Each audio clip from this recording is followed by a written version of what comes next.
The AP has spoken. Yes, and for they at have. least one more day, the top 25, according to the AP, remains relevant. On Tuesday, we get the college football playoff rankings, the only rankings that really matter at that point. But for now, Ohio State, Indiana, still 1 and 2. Georgia is at 5, one spot ahead of Oregon. You see USC, Michigan, and Washington all slotted between 20 and 24. Finally, the voters giving the Huskies some love, but not the case for Iowa. Of course, the Hawkeyes can change that this weekend when they play host to Oregon. We'll have more on that game coming up a little bit later, but first, welcome inside our Big Ten Network studios in this edition of Big Ten Today, presented by Gatorade. Rick Pizzo, Howard Griffith. Just 4 weeks left of football to play, and the great setup is that on Tuesday night, we do get to hear from the committee for the first time, and we find out at least a little bit, Howard, of to that committee what actually matters the most. I think, to your point, Rick, that's the most important part. This first ranking will probably be pretty similar to a lot of people what they'll be predicting, but what it gives us is the insight to where they will be judging teams moving forward this year and some of the things that are going to be important. Yes, I know they say they reshuffle the decks each and every week, but you start to get an understanding about what this committee is thinking and what they value moving forward. And I know we'll get your thoughts in just a bit, but some fascinating teams as they relate to those rankings. Teams like Iowa, Washington, Michigan, and USC, especially after the Trojans just knocked off Nebraska on Saturday night inside Memorial Stadium. That's our big story because USC picks up the huge win, but Nebraska loses more than just the game. The Huskers have lost their starting quarterback, Dylan Raiola, for the season, officially being considered a lower leg injury, had to be helped off the field in that third quarter loss to USC. He was replaced by TJ Lateef, very different kind of quarterback. Now, to be fair, Dana Holgorsen, the offensive coordinator for Nebraska, hasn't really utilized the vertical passing game all that much this year, but it's there because of Raiola's arm strength. Lateef is a very different athlete, really mobile guy, but he's not really going to threaten you down the field. And when you look at the quarterback comparison, specifically the yards per completion, I think this is now what we should expect from Nebraska moving forward. A lot of quarterback run game, a lot of short passes to wide receivers, guys like Emmett Johnson out of the backfield. It just changes the entire complexion of what November can and likely will be for Nebraska. It really does. When you talk about having a veteran, I call him a veteran because he's had so many snaps, and you lose a guy like that to an injury, that obviously sets your program back. Not only that, but there's always been a push. Well, you have a starting quarterback that may be a passer, an outstanding passer, and his backup is much different. Now you have to change the game plan. That means a lot of things are going to change, not only for the quarterback, but the offensive line and the wide receivers. They may keep the same terminology, which I'm sure they will, but the way you call a game, when you start to think about, okay, if it's 2nd and 8, what are we thinking about in this scenario? What does the quarterback like? What's that kind of position is that going to put them in? And I think Emmett Johnson is a guy that really is going to take off. He has done an unbelievable job since being inserted as the starter going back to last year. He'll have to be a much bigger part of the run game. And when you have a quarterback that can threaten versus the run too, I think you're going to rely upon running the football a lot more. I think Holgorsen's going to have to get very creative because what you're going to see right now from opposing defenses are stacked boxes. Each and every Saturday, you're going to have 8 guys in that box basically saying, hey, if this guy can beat us throwing the football, show it to us because we're not going to let him or Emmett Johnson beat us running the football. That was the biggest story, but let's not take away how huge this win was for Lincoln Riley and the Trojans. This is a team that sits at 2 losses, not bad losses either. This is a team that, and to be fair, they have a very tough November schedule.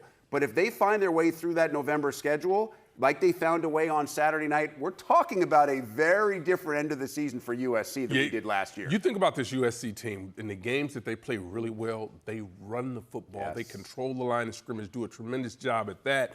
And that's, to me, is where they have to continue to gain their confidence. And when they run the ball, I mean, it's just like a totally different team. And yes, the pass game is still going to be there. They still have the dynamic weapons to get that done. But when they can run it, that makes it so much easier to me for that pass game to continue to elevate. Plus, you get to shrink the game a little bit and control the line of scrimmage. I also liked yes, King Miller's been a great story. I mean, USC is 7, 8 guys deep into their running back room at the start of the season from the depth chart. But also Maiyava in the run game really adds a different element. He's not a guy that's going to take off and beat you with speed for 60 yards like some quarterbacks can. But it's another element because for all the criticism that Lincoln Riley has taken about not winning the big games and sometimes you don't run it enough, Howard, he's a fantastic play call. And he can put things together. And then all of a sudden when you start to think about having a quarterback that, yes, it doesn't mean that you need to run it, take it for 60, 70 yards each and every time. But just move the sticks when you have an opportunity. When he's moving around in the pocket, he's looking vertically down the field to push the ball down the field or find that outlet. But when he can run with his feet and keep chains moving, that just keeps drives. And listen, teams get excited. Offenses, and particularly the offensive line, get excited when their quarterback can pull it down, scramble around, pick up a first down, and now all of a sudden they've got another set of downs to play and move forward. Yeah, looking for a much better finish. As I said, this could be a monster year for Lincoln Riley, who everybody, since he arrived in LA, has been waiting and wondering, could this be the year that USC returns to prominence, a college football playoff berth? Certainly have a chance to do so with a strong finish in November. Speaking of strong, Ohio State's offense right now is, dare I say, strong to mostly strong. I'm not sure if you want to focus more on Julian Sayin or Jeremiah Smith or Carnell Tate. Do it all. Sayin is actually the first FBS quarterback this year with 300 yards, 4 touchdowns, and 85% completions. He's the first to do it since Geno Smith. That was in 2012. We're talking about 13 years ago. And so it is time to consider Julian Sayin. We say in Heisman. I kind of like that hashtag from Ohio State. At the start of the year, we thought it would be the other guy whose Heisman campaign is also getting started, and that's Jeremiah Smith. And he kind of had his Heisman moment on Saturday with that ridiculous one-handed catch of the deflection. Such a stupid athlete. We'll get to Smith in just a bit. I don't think you can talk highly enough about what Julian Sayin has done. I know the counter is, well, he has Smith and Tate to throw to. Right now, they don't have a great run game. They're a pass-first football team. Howard, it's hard to believe he's a first-year starting quarterback because he has looked so efficient and poised in every single situation. And that, to me, is the most important part of what he's been able to do this year. We've been around this conference long enough. We've seen first-time starters that have been veterans. We've seen first-time starters that have been young quarterbacks. And they all struggled during their time of really gaining, not only being a starting quarterback, but also operating away from the school as a starting quarterback. This is a big load for whoever's under center, and they will all tell you that. He has done an unbelievable job since day one. And I think it's insulting to him when you sit there and say, well, he's got these receivers, it's not that hard. You still have to be able to deliver the ball. Not only that, but I know that the run game is not as dynamic as it has been in the past, but they're doing an unbelievable job. They're still making the plays they need to. They're still effective. Yes, and the thing is, they really haven't had a pass game like this before as well. This is a better team than last year. I know the names are different, and they may have had some bigger stars last year. This right now, the way they are playing, particularly on the offensive side, this is a better football team. We know what they're doing defensively and what can happen in special teams. But getting back to the quarterback, has done an unbelievable job of just going out and playing the position. He's comfortable in the pocket. He delivers great balls down the field. He doesn't make mistakes with the football. And, oh, yeah, he's a first-time starter. Right? And he's getting it done on the biggest stage when everybody is coming after him to make him shake and rattle in the pocket. He's just as calm as he needs to be. You talk about offense, and you look, they give up 14 points, and their points per game allowed go way up because they were giving up 5.9 points per game before the Penn State game. Ohio State continues to roll. They are not expected to be tested until the final Saturday of the season against Michigan. Throw everything out the window then. And, of course, we know the records don't matter, and Ryan Day and Sharon Moore knows one thing matters on that particular Saturday, and it has nothing to do with your Thanksgiving turkey or pumpkin pie. So I sat here on Friday, and I told the world that I didn't believe in the concept of the Maryland upset alert. So many folks were putting Indiana, and I didn't get it, on upset alert against Maryland. I know Malik Washington's been good. The wide receivers have been good. They can score points. And I just wanted to remind the world, have you seen Indiana since Curt Cignetti took over? I said it's more likely to me that there'd be a 40 or a 50-point win than an upset. And I'm just not just saying that to sound smart. I'm saying that because that's what Indiana has done every single game, and Cignetti finds a way to motivate this team. They didn't play their best in the first half, certainly not in the first quarter, and yet the next thing you do, you look down and they won 55-10. And that's really what's so impressive about this club. I mean, they get things done. They can have some adversity, and it doesn't shake them to the next play. I don't care who it is, whether it's the quarterback, whether it's a corner, whether it's an offensive line, because there were some struggles up front in being able to protect and keep the quarterback clean early. Made adjustments quickly. They're not waiting to halftime. Most people don't want to wait to halftime. They want to get it done on the sideline, but it's hard to get it done. We watch in real time that this is a team that does not sleepwalk versus opponents. They don't play down to the level of their opponents at all. They have set the standard, and they want to meet the standard. And he even says it. That's what's so interesting when you talk about this Indiana team, because everyone wants to be, well, what's the secret sauce? It's got to be something different. And I'm as guilty as anyone, because I'm like, it's got to be something different. What are they communicating to the players? Well, he tells you. Yeah. The expectations are where they are. And it doesn't matter who comes in, they need to meet the expectation. And then you say, okay, well, how was this roster built? Because you look at the rankings, right? You look at recruiting rankings, you're like, I don't see it. But when the guy goes down, another one steps up. Well, this is the first important. Time. Right, guys going down. They lost 2 guys from the offensive line in this game, one pregame, one during the game. Aiden Fisher was on the sideline. Yep. Turner gets hurt early in this game.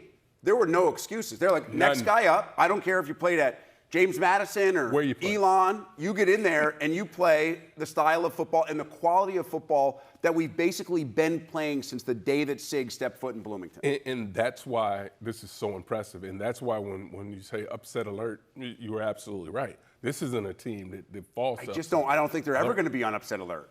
If they lose a game, which we saw them do to going back to last year, you look at the Nebraska game, when you see that, they can come to you, and Sig did say, hey, we're just not good enough in this position, these positions here.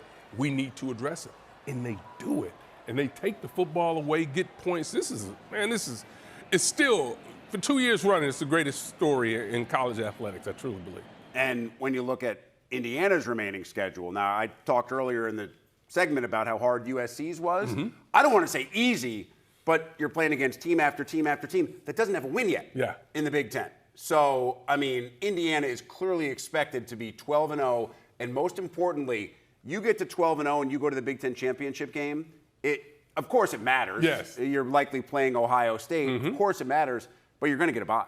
You're going to be one of the top 4 teams in the college football playoff. You're into the quarterfinals. I mean, we thought last year's story was crazy, and Chapter 2 even better. As is today's big stat, fueled by Gatorade. And how about Jordan Marshall? Justice Haynes, sidelined by injury. Sharon Moore says, next man up for this Michigan run game. 185 rush yards, 3 touchdowns for Marshall, both career highs. He's gone over 100 in 3 straight games. And as much as Michigan loves to run the football, no running back since the Don Edwards back in December of 2022 has run for more yardage in a single game than Jordan Marshall. Rick Pizzo, Howard Griffith back with you here on Big Ten Today. So you could look at the Michigan win from 2 very different angles, right? You found a way to win against a team that played by far its best game in conference play, or how do you only beat a Big Ten winless team? Purdue doesn't have a conference victory by 5 and still think you belong in the college football playoff conversation. I can see both sides of the argument. But I think if you're following Michigan and their DNA since they won the championship, even maybe 2 years before, that's what they want to do. You talk about controlling the line of scrimmage. That's what they want to do. They want to run the football. They don't want to put the quarterback in harm's way to force him to make a lot of throws downfield. What's scary about this offense right now is they're going to have an opportunity to adjust some things in that pass game. once Underwood's he's got to continue to get comfortable because he's high on a lot of footballs that are coming out of his hands right now. And I think that's just footwork that can be adjusted. But what he gives you in the run game and the way this team is playing at the offensive line, they're going to cause problems. So there is a lot when you talk about you still were able to win a game, but now you can go back and you can coach this team hard. There's a lot of things that you can show them where they can be so much better. That's who this team wants to be. They want to control the line of scrimmage. They want to run the football. That's who they are, and that's who they've always been. I know they've been trying to get more explosive on the outside, come up with more plays there, but I still think it's going to come. And listen, I'm saying it's still going to come in the season. We're past the halfway point of the season, but I still think there's continued growth, and what Underwood gives you in the run game, it is so impactful that it allows you to continue to play the way they're playing. And remember, the two losses, road losses to ranked Oklahoma, and obviously the road loss to USC, now starting to look better and better as the Trojans continue to win and move up the rankings. Michigan has a bye this week, and I would argue it's the perfect time to have a bye because then you set yourself up for the final 3 games of the regular season. You're at Northwestern, you're at Maryland. Yes, 2 road trips, but games that you should be favored to win, and then you're at home for the game. You're at home for the game, but they've got to continue to take care of business the first 2 because Northwestern will be no cakewalk for them because Northwestern is doing a really good job, I think, on the defensive side. So they'll be able to cause some problems, particularly if the passing game has not taken that step forward that we all think it will. So they still have a lot of work to do. But again, this is a team that can still see the growth. And you can still coach these guys hard and understand this is where we have to go. They've had some injuries on the defensive side of the football, but they've still been able to play at a high level, and I like where they are. They can take that defense anyway, get some guys healthy during this bye week, and some good things can happen for this program. It was a bounce-back Saturday for your alma mater. It had been a long time since Illinois had suffered 2 losses in a row, right? Brett Bielema had to sit the team down after the loss to Washington and say, let's get back to that mindset and culture where losing's not acceptable, where playing anything short of your best, it's not okay. If you walk into this building, you can't play that way.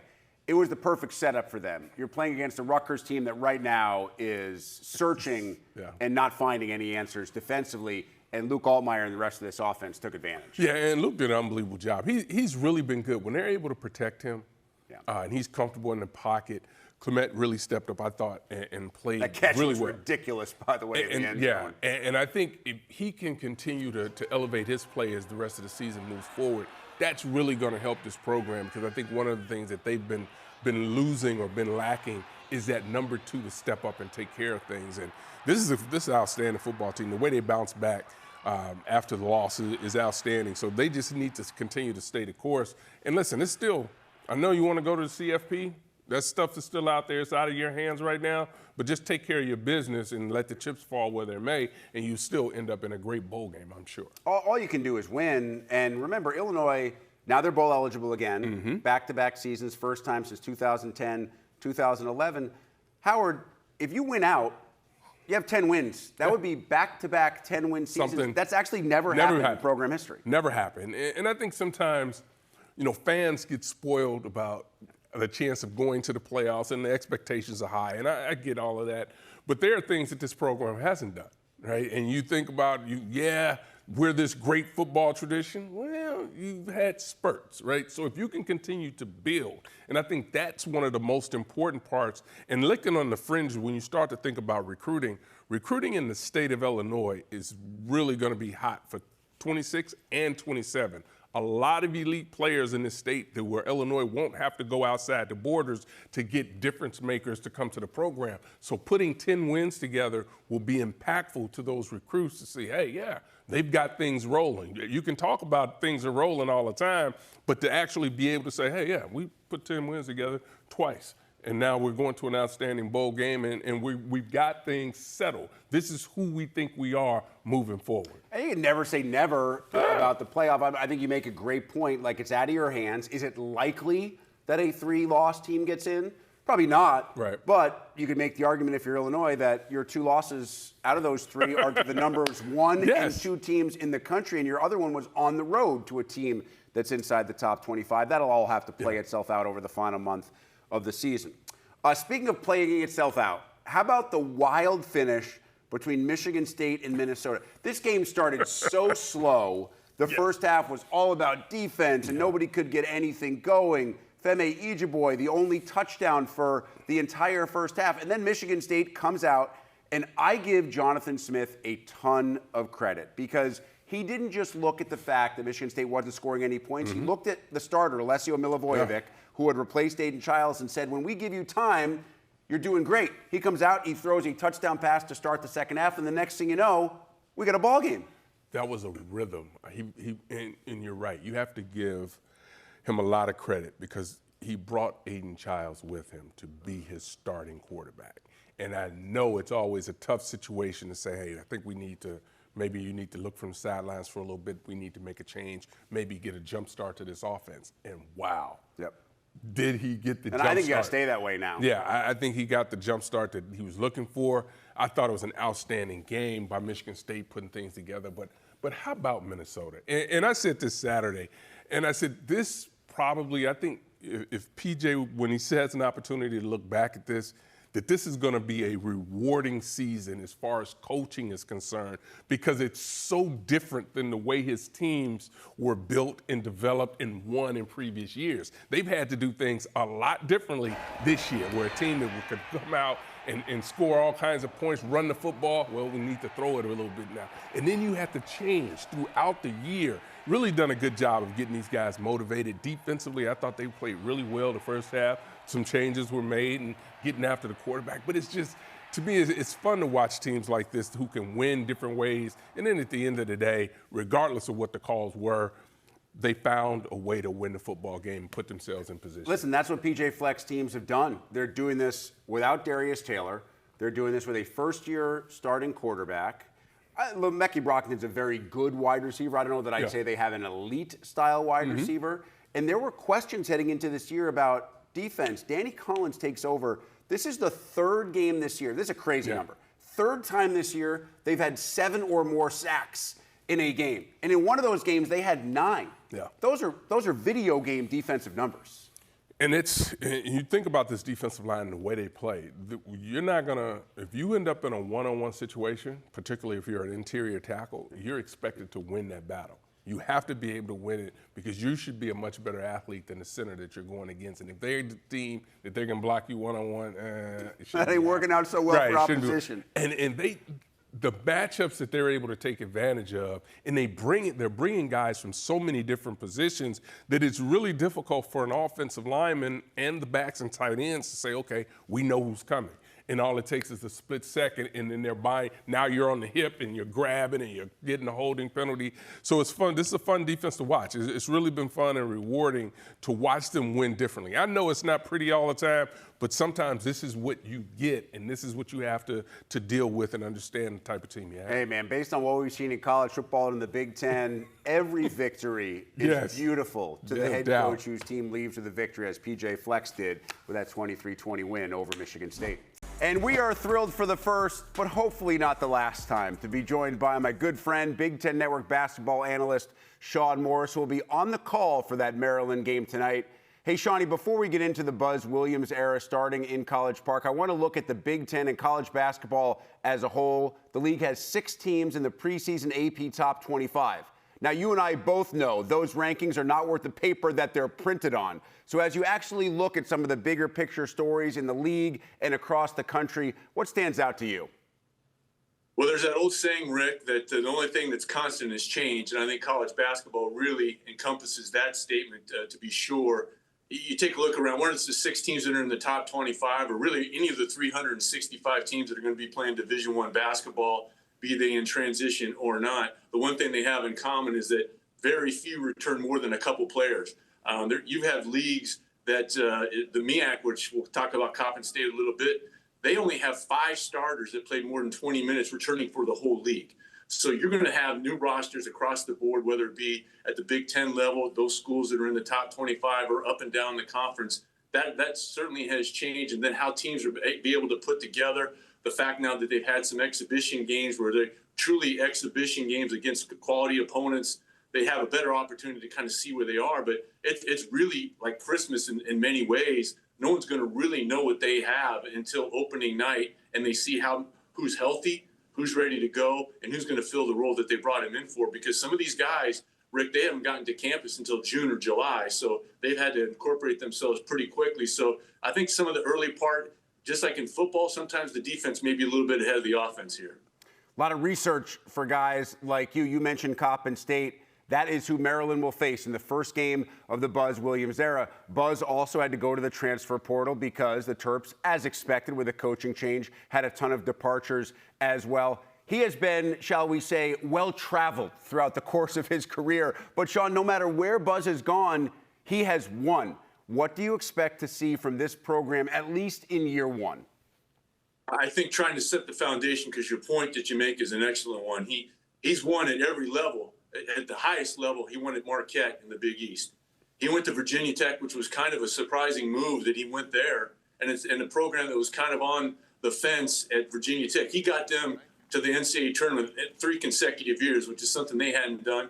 Then he goes to Texas A&M, another program that had kind of been back and forth, and he really finished strong down there in his tenure. So he's won everywhere he's gone. And to your point, what he's going to try to do, especially in this first year, the one thing that's been in common with all of those teams that I've had the opportunity to watch play is that they're going to defend, they're going to be physical, and they are going to be relentless on the offensive glass. And I think those are the sorts of things, especially as the early season unfolds, that he's going to try to put forth, because in the exhibition game, they weren't really able to have any kind of flow. Essentially, their whole backcourt was held out because of injury, and they had to really rely on the front court, which I don't think is necessarily a bad thing in the early going, because they're going to try to set the tone in terms of offensive rebounding. They had 25 offensive rebounds in their exhibition game, pound the ball inside, shoot a high percentage, and then try to fill in with some of these guards that they've been able to bring in.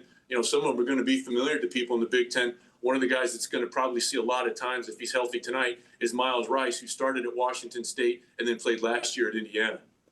So a lot of coaches spending time in the transfer portal. That may mean something a little bit different to Brad Underwood. He's more and more worried about that transfer process at passport control, because he's going over to Eastern Europe to find guys who are ready-made. They come in, we saw it last year with KJ, now in the NBA. He's done it again. He is going a different route, Sean, but it certainly looks like for him and this Illinois team, it appears to be working.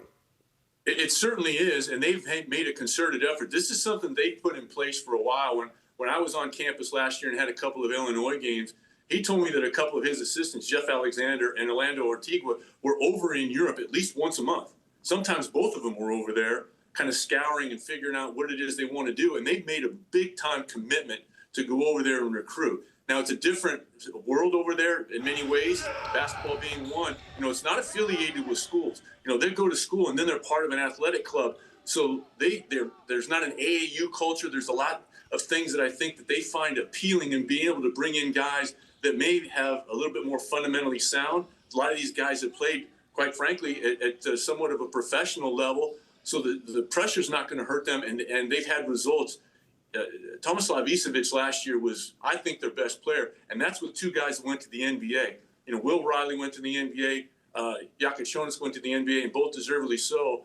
But I think Isavic showed his value to them, Rick, when he was out. They went through a really tough sled when he was out with mono and a bad ankle, and he returns. They bring his brother over, who played at Kentucky and then Arkansas last year, and then they have a couple of really highly touted players from the Balkans that are coming in. So they've made a concerted effort to do that. You throw that in with Kylan Boswell, who finished really strong last year for the Illini. There's a lot to like in Champaign. Hey, it's often been said in college basketball, 2 Ivasic's are always better than 1. Illinois Jackson State tonight. UCLA takes on Eastern Washington. I feel like, Sean, if there's a team that is not being talked about enough, and maybe it's that West Coast bias, it's UCLA. I know the year didn't end the way that Mick Cronin wanted it to a year ago, but they return a ton of veteran scoring presence. And then you throw in what may be the steal of the entire transfer portal in Donovan Dent. Are you with me when I say that I think UCLA could be a team that is top 5 throughout the course of the entire season if it plays to its potential? I agree. I think if you look at it right now, and of course it's all speculation, you talked about the things on paper, but this is a team, you look at them, this is a team that has a feel of at least the Sweet 16. In this regard, you mentioned Donovan Dent. He was the player of the year a season ago in the Mountain West, put up 20 points per ball game, very physical, can play through contact, showed that, played for a guy who was some ties to the Big Ten, and Richard Pitino was last season at New Mexico. And you mentioned some guys that they have coming back. I mean, Tyler Bilodeau, he big-time player. He was their leading scorer a season ago at 6'9", can knock down the three at about 40%. And then they added a couple of things from the transfer portal, a really interesting pickup that I think is going to be kind of fun to watch. Xavier Booker came from Michigan State and is going out to UCLA. And I think what Mick Cronin has in mind for him is, Booker sometimes fell in love with the three-point shot. I think what he has in mind for him is run rim to rim, block shots, and if a shot is there for you, go out and take it. But your cake needs to be defense, rebounding, and running the floor. They have some really interesting pieces together. Dylan Andrews comes back. This is a team that I think has a chance to be very, very good. And a lot of times West Coast teams, I think, kind of get the undeserved reputation of being soft. Mick Cronin's teams are not soft.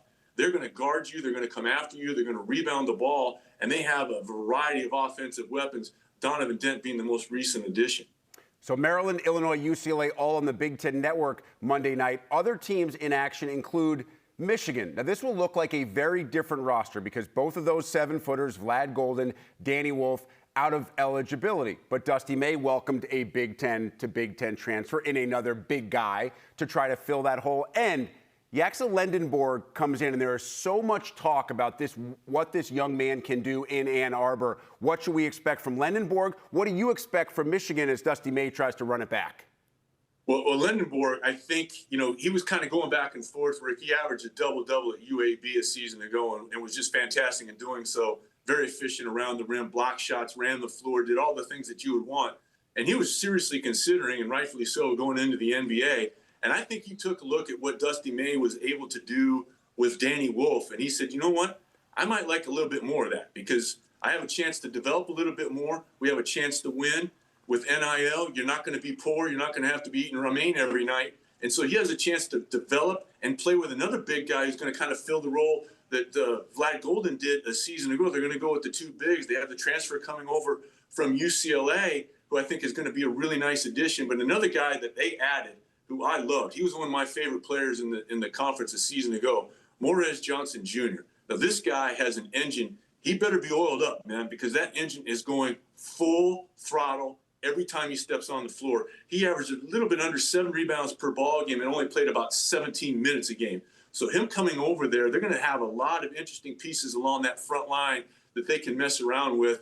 And if last year is any indicator about how they were able to play with those two bigs on the floor, I think there was some questions a season ago as how that was going to work, especially with the way the game has kind of evolved into almost a 5-out exclusively. They were able to play with those two big guys. And I think because of what happened a season ago, Lendenborg coming over there saw that and said, I want a little piece of that action, and they have a chance to be outstanding. They have a new point guard who transfers over from North Carolina. I think more of a true point guard. Cadeau, not really interested in scoring as much. Trey Donaldson was really good for them, but sometimes he was better off the ball. Cadeau, outstanding with the ball in his hands, excellent decision maker, north of a 2-to-1 assist turnover ratio. So keep an eye on Michigan, not just because of what they return along the front line, but because of what they have in the backcourt as well. Taking on in-state rival Oakland on Monday night. Michigan State, the last team that we'll touch on, Michigan State opens against Colgate. Now, they're the defending Big Ten regular season champs, but, Sean, they lose the top 3 scores. Of course, you bet against Tom Izzo at your own peril at this point because every year we think, well, this is not going to be a typical Michigan State year. Spartans do what they did last year. What kind of year do you expect from Michigan State in 25-26? I think they're definitely, as you look at it right now, an NCAA tournament team. And this is going to be a team that's going to rely, especially early on, Rick, a little bit more on their front line than maybe they did a season ago with Jace Richardson, who had a tremendous freshman season and was their leading scorer a year ago. As you mentioned, they have to replace their 3 leading scorers. But I think they're going to do the things that they've always done really well, especially rebounding the ball and pushing in transition. And the guy to keep an eye on, if he stays healthy as he did a season ago, Jackson Kohler is somebody who I think has a chance to be an all-conference level performer. He can step out, he can knock down the 3, really active, plays extremely hard. A couple seasons ago, he was really limited in what he was able to do because he had a hip problem, wasn't able to move laterally. I think it impacted his conditioning. He didn't show that a season ago. And then you have another guy along the front line in Cooper who can rebound the ball, run the floor. They're going to rely on those guys a little bit. very athletic player in Cone Carr who can get up and down the floor. If he can become a little bit more versatile on the offensive end, I think that's going to help them. But someone in the interim who may be able to knock down some shots that Chase Richardson hit a season ago. Keep an eye on the transfer from Samford. This was a team a season ago under Bucky McMillan, who ironically replaces Buzz Williams down at Texas A&M. They like to get up and down the floor. Trey Fort was a big reason for that, averaged about 14, 15 points per ball game. And more importantly for Tom Izzo, as he enters into this season, shot a little bit under 40% from three. That Cohen Carr's development will absolutely be key. Hearing a lot of people out there say, can he be the next Victor Oladipo, a guy who can always play above the rim, but then you learn a jump shot and you become a much more effective and dangerous guard. Sean Morris always dropping solid knowledge for us as we get set to start the 2025-26 college basketball season. On the call tonight for Buzz Williams' first game as the Terps head coach. Shawnee, thanks for the time. Enjoy the game tonight, my friend. Thanks for having me. Appreciate it. See you down the road. I have a follow-up for PJ Fleck. What does November smell like? Cold. Sweet potatoes? Yeah, pecan pie? I mean, what do you have? The projected college football playoff bracket. This is based on the current AP poll, so you might want to go ahead and take a picture because it becomes garbage as of Tuesday night when the CFP releases its first rankings of the 2025 season. Ohio State, Indiana, A&M, and Alabama right now projected as the top four to earn opening round buys.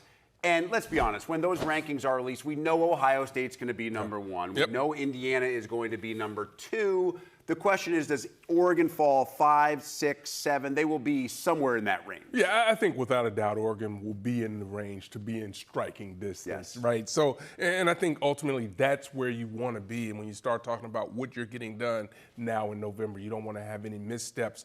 But we have some teams that are positioned in great positions to make that step. Iowa still has some work to do, has some games. I shouldn't say Iowa, but Oregon at this moment still has some games, they all do, that are going to be impactful to where they end up hitting the rankings as we continue to move forward. Oregon's got a tough November, man. You got to go to Iowa. You got to play Washington at the end of the year. I know they're in a very good spot right now with one loss. They get back to the college football playoff. They have earned their way there. Speaking of teams that have to earn their way there, let's focus now on the two-loss teams. Let's start with the resume of USC. Trojans coming off that win over Nebraska. I mentioned that they have a very difficult November schedule, but when you have a difficult November schedule, it also means you have opportunities to impress the committee. So they have Northwestern, they have Iowa, they're at Oregon. It's those two games, I think, that are probably going to define what 2025 is like for Lincoln Riley. Yeah, I think without a doubt, when you look at Iowa and the way they're playing right now, this is an outstanding football team. They're getting things done. So for SC, they have to continue for me to be able to make those stances from the defensive standpoint. Stopping the run is going to be critical for them in the month of November. I think if they're able to improve their run defense during November, this is a team that's going to have an opportunity at the playoffs. So one of USC's best wins came at the expense of Michigan. Now, Michigan is a two-loss team that is clearly still in the college football playoff conversation because at the end of the year, they, of course, have that opportunity against Ohio State, which would arguably be one of the best wins by any two-loss team. So as we take a look at Michigan's potential college football playoff resume, the win against Washington and at Nebraska, the two losses on the road, Oklahoma, USC now both ranked. They'll be favored at Northwestern. They'll be favored at Maryland. You have Ohio State. They are on bye this weekend. And to me, this is where Sharon Moore and his coaching staff have to do a great job of keeping these guys focused, right? Because everyone's going to be talking about Ohio State and what's going on there, but they have to continue to get better. And that's why we talked earlier in the show, this is an opportunity for them to continue to get better, to continue to get healthy during this bye week so that they can set themselves up for this stretch that they're going to go on. But the bye week is going to be great for them, but they have to be dialed in and focused to take advantage of the opportunity that they will have. Because as we always talk about, throw the records out the window at that particular point and just play the game. And we've seen how that game has ended up each and every year. Not that you need anything else added to that game, but if that game means that Michigan is going to the college football playoff, if Ohio State goes to that game at 11-0, we know the Buckeyes are going to the college football playoff too anyway, so you add that element in. it could be a Saturday to remember in Ann Arbor. I love that. Barry Odom said, those who win in November will be remembered. Yeah. Very true. I think Washington has one of, if not the most intriguing cases as a two-loss team. They played Ohio State. One of those two losses, really tough. Yeah. I mean, I know that the Buckeyes had to travel to Seattle for that game, but Washington hung in there for a long time. They beat Illinois. Now, they need another quality win, and they do have the chance against Oregon. It's the last game of the season. So they'll be heavily favored at Wisconsin. They're at home against Purdue, a game they're expected to win. They will be expected to win at UCLA. If this is a 9-2 team at the end of the season and you're facing Oregon, and by the way, that game is at home, Jed Fish knows full well you win that game, I think you're, if not a lock, I think you're in the college football playoff. Yeah, you've got an excellent shot, and you'll be there most likely. And to me, this is another one of those teams when you talk about the maturity factor and the way they've been playing. This is a team that is just now getting into the rankings this week, but this is an unbelievable football team. You look at the losses that they had, there were things that happened in those games that they can get better at, that they can control. But this, when you have a quarterback under center like Williams, to me, that changes everything. That gives you the opportunity to make plays. They get Jonah Coleman going, getting him the football more, getting him going earlier. Boston on the outside. Their young receivers have really stepped up and played well. This is a dangerous, dangerous football team, and I'm actually shocked that they're just now being ranked this week. But this is a team that's, kind of flying under the radar from a national perspective, but this is a really good football team. And oh, by the way, defensively, they've gotten healthy, and they have corners and safeties that are really long. So they are going to be able to contest a lot of things that will happen if they can get to that Oregon game unscathed. Lastly, let's get quickly to Iowa, because when you consider the Hawkeyes' two losses, last-second field goal to Iowa State on the road, against Indiana, had the Hoosiers dead to rights, played Indiana tougher than anybody else has played them this year, and they have the opportunities in front of them. Oregon at home this weekend, at number 20 USC, and then, of course, on the final weekend of the regular season at Nebraska. Yeah, playing in Nebraska, they'll be playing against a quarterback that hopefully will be comfortable for Nebraska's sake by that particular time. But the opportunities are out there when you look at it. This will be a big one. This will be a huge step this weekend versus Oregon. They get them at home, and we know what happens in Kinnick. Things can get really crazy there, and they'll have an advantage. The fans will be ready to go, but we'll also find out this Oregon team that they're playing really didn't play well a week ago or 2 weeks ago. Now they've got a reason to get fired up and get back out and play a lot better than they did the last time. Both the Hawkeyes and Ducks should be well rested and healthy, both coming off byes this previous weekend. Minute left, Rick Pizzo, Howard Griffith. Just enough time to talk Oregon, Iowa this week from Iowa City. I hate to make it as simple as saying it's the Oregon offense against this stout Iowa D, but man, it really feels that way. It really does feel that way, and I think that's obviously going to have a big part to do with it. But to me, Oregon's defensive line, when they're getting after the quarterback, they're getting into the backfield, tackles for loss, sacks on the quarterback, they're going to also have to be able to keep him contained because he can hurt you with his legs. He is so unique, Howard. We haven't really seen a quarterback that runs the ball like Mark Gronowski. The only run that really comes to my mind is Tim Tebow, and things worked out pretty well for that Florida team back in the day. No doubt about it. Hopefully, Moore will be back, be healthy, ready to go for Oregon, really see that offense, see what they look like. What an environment it will be at Carver Hawkeye. Crazy. And at Kinnick Stadium, I should say, this weekend for the Hawkeyes and the Oregon Ducks. Much more conversation on that matchup all week long. For Howard Griffith, I'm Rick Pizzo. Thanks for hanging with us on this edition of Big Ten Today.